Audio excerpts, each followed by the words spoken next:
ती खरं दुर्दैवी घटना होती. आता एक महिना होत आला तर कारवाया सुरू आहेत विभागाच्या. बऱ्याच वेळा कधी कधी कारवाया डिस्क्लोज करणंसुद्धा उघड करणं मग येणाऱ्या तपासामध्ये अडथळे येऊ शकतात.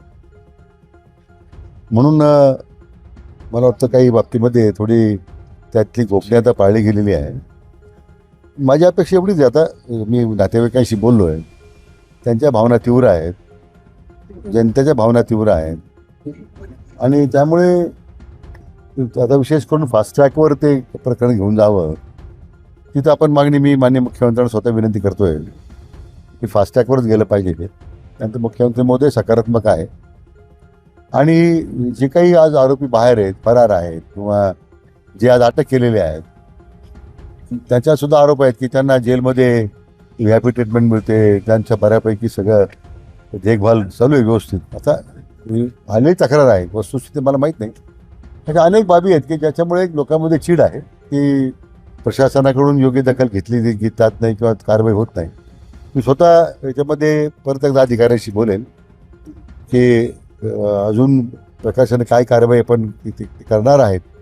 आणि उद्या मी जिल्हा आपले ॲडिशनल एस पी यांना श्रीरामपूरला एक पत्रकार परिषद घ्यायला सांगितलेली आहे. म्हणजे लोकांसमोर एकदा गेलं पाहिजे की पोलिसांनी काय कारवाई केली. किती आपण बघितलं तर जसं नगरमध्ये असेल, राहत्यामध्ये, शिर्डीमध्ये जे आहेत अशा गुन्हेगारी प्रवृत्तीच्या लोकांची गरज अतिक्रमणे तोडल्या गेली म्हणून दोस्त करण्यात अशा पद्धतीचं जे आहे तर या ठिकाणी होईल नाही. आता आपण मागे सूचना दिलेल्या आहे की मेजर कॉम्बिंग ऑपरेशन जिल्ह्यात करायचं. अवैध शस्त्र बाळगणं असेल, विशेष करून अंमली पदार्थ हा आपल्या काळातलं सगळ्यात मोठं आज आमच्यासमोर संकट आहे. आज श्रीरामपूरच्या 2 महाविद्यालयामध्ये अशा प्रकारचं एक रॅकेट चालतं अशी एक तक्रार आलेली आहे. आता त्याचे CDR चोरीला गेलेत. आता इथं आणखी गंभीर बाब आहे. म्हणून हे सगळं आता मला वाटतं अंमली पदार्थ विरोधी मोहीम आता आपण तीव्र केलेली आहे. आदरणीय प्रधानमंत्र्यांनी कालही 15 ऑगस्टच्या निमित्तानं त्या संबंधी भाष्य केलेलं आहे. आणि दुसरंही संघटित गुन्हेगारी विरुद्ध कडक कारवाई करण्याच्या आता सूचना दिलेल्या आहेत. मला वाटतं एक पुढच्या काही दिवसांमध्ये आपल्याला त्याचं प्रत्यक्ष कार्यवाही झालेली दिसेल.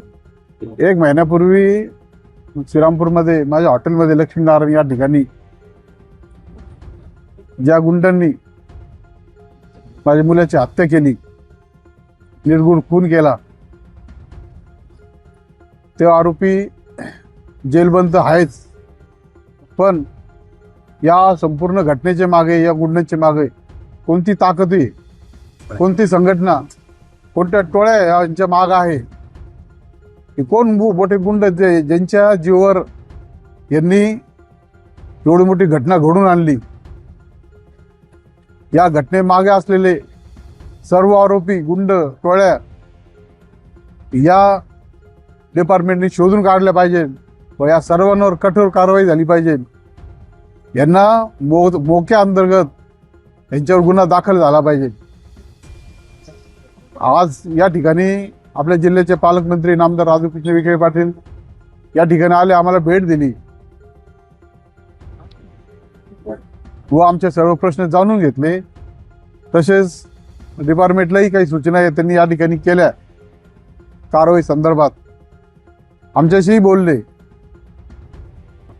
पण आम्ही या ठिकाणी त्यांना स्पष्टपणे सांगितलं की प्रत्यक्षात जोपर्यंत सर्व गुन्हेगार धरले जात नाही, यांच्यावर कारवाई होत नाही, यांच्यावर मोकळ लागत नाही, तोपर्यंत आमचे धरणं आंदोलन चालूच राहील.